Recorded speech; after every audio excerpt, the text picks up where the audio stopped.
After that, well, I threw up a couple more times. She gave me a baggie to throw up in, and then the nurse came in. One nurse came in, she was taking some blood samples out of my left arm, and the other nurse, she was trying to put an IV into my other arm, and they were trying to get me ready to go into an ultrasound. But I felt something down there, and I put my hand in between my legs, and it felt like something was trying to come out. And so I told the nurse, I think something's trying to come out. And so she looked in between my legs, and she looked up at the nurse who was taking my blood, and she said, "Okay, that is the baby crowning." And she ran out of the room, and I was like, oh my goodness, this is not happening. It seemed like it was not happening at all. But she ran out, and then all of a sudden it was just total chaos everywhere. It seemed like everybody was in the room at once. Like 10 people came in. Nurses were grabbing tables with tools on them, a baby table. The doctor came in, he was putting on his paper smock and some gloves, and he said, just wait a minute, just take deep breaths. And all the nurses, they were like, oh, it was just total craziness in that room now.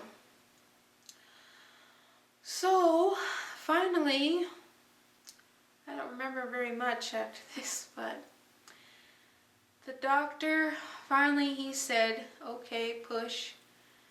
And so I pushed, and it was just one little push, and she was out.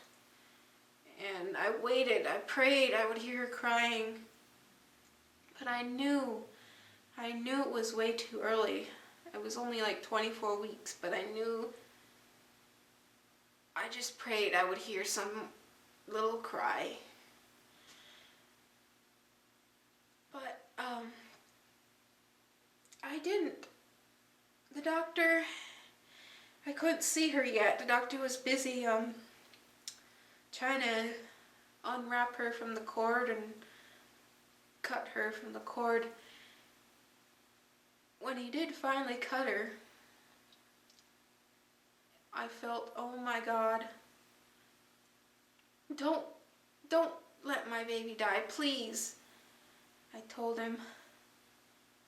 And he cut the cord, and I felt like, no, she needs to go back in me. She needs to be able to grow some more, grow stronger in my womb. And I just, everything felt like it's over, and I just prayed and prayed. But finally he lifted her up. She was probably only this big, maybe a foot long, but she looked like she was only this big, so about 8 inches maybe. But she wasn't moving. She was just lying there like a limp doll. He brought her over to the infant table, and he used a breathalyzer on her to try and get her to breathe. They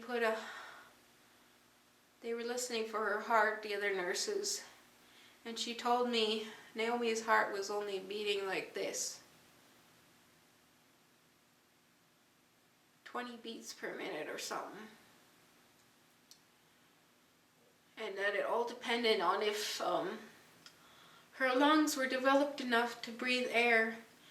But that time from when I called the ambulance, it was 8:30 exactly, to the time she was born at 9:34 p.m.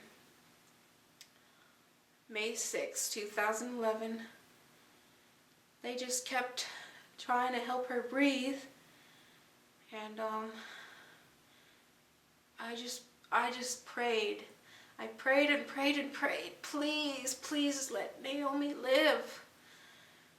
And yeah, it seemed like forever, but then finally the doctor, he looked up at the clock and he said, okay, 9:47. And he stopped working on her, trying to help her breathe, and they declared her dead then. So I lost her. And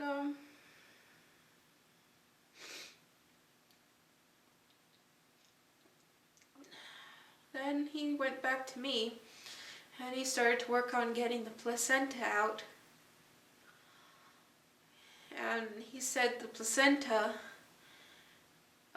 it was looked like it had detached from the wall of my uterus, and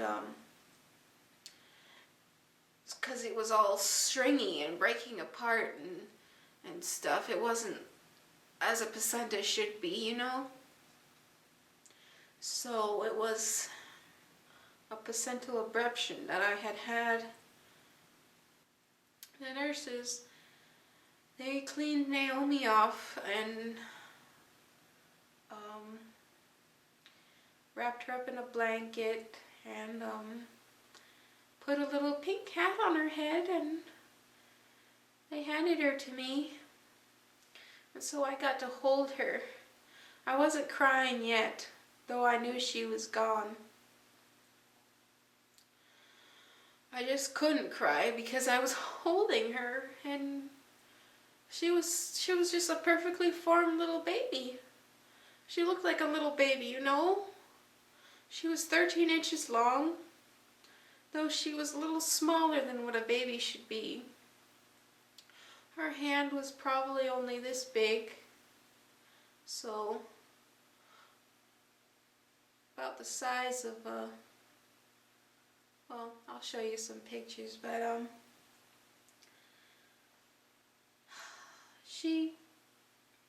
it seemed like she was born and she was gonna live because she would shiver, she would move a little bit. And so I told the nurse, she moved. And the nurse said, oh, she's just having some muscle spasms and everything. But I know in my heart she probably was still alive because they said her heart was beating. She probably died right in my arms because she was moving. She would shiver and stuff. Oh, God have mercy.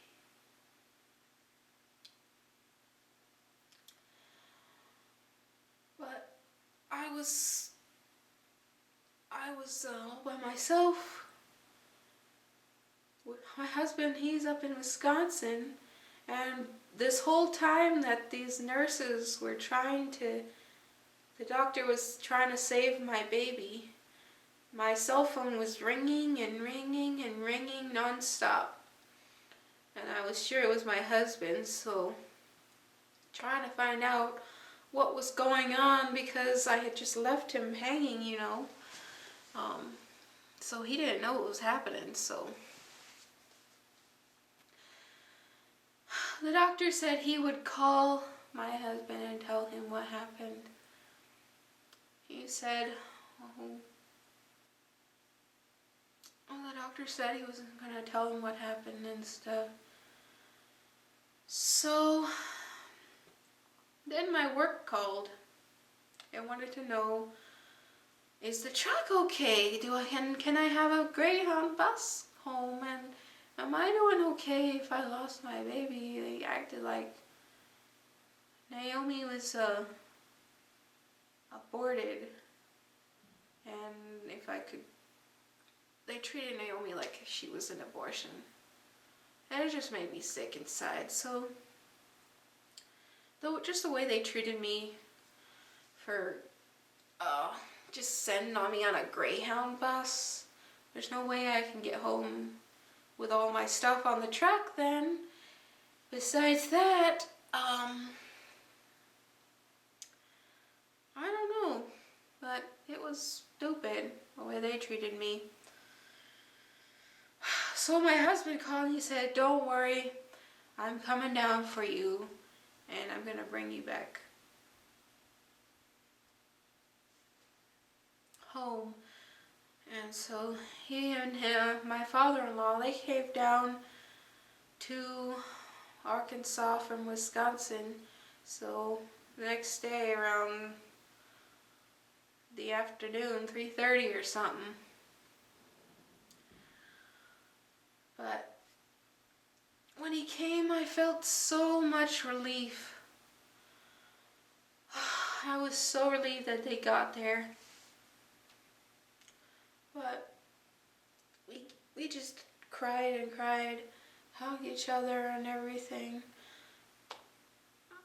We went to the funeral home there in Arkansas, and the funeral director, he gave us the coffin, and he prepared Naomi for the burial, and he gave us everything. They clothed Naomi and gave us the blankets and stuff, and just everything was just given to us. Same thing when we came up, brought her back to Wisconsin and buried her. The funeral director there, he prepared everything. The services were complimentary, and all we just had to pay for the gravesite and the tombstone, if we wanted a tombstone. So that was a tremendous blessing, because they said, "Oh, the total amount is like $5,000 value for this, but they don't charge for infant burials, services and stuff, just for the plot and the gravestone."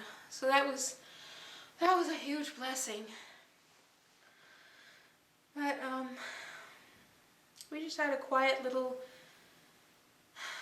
graveside service, just the pastor and his wife and Nate's parents and him and my nieces and my sister-in-law and Nate's aunts and his grandfather. You know, just family there at the graveside. Put flowers on her grave, and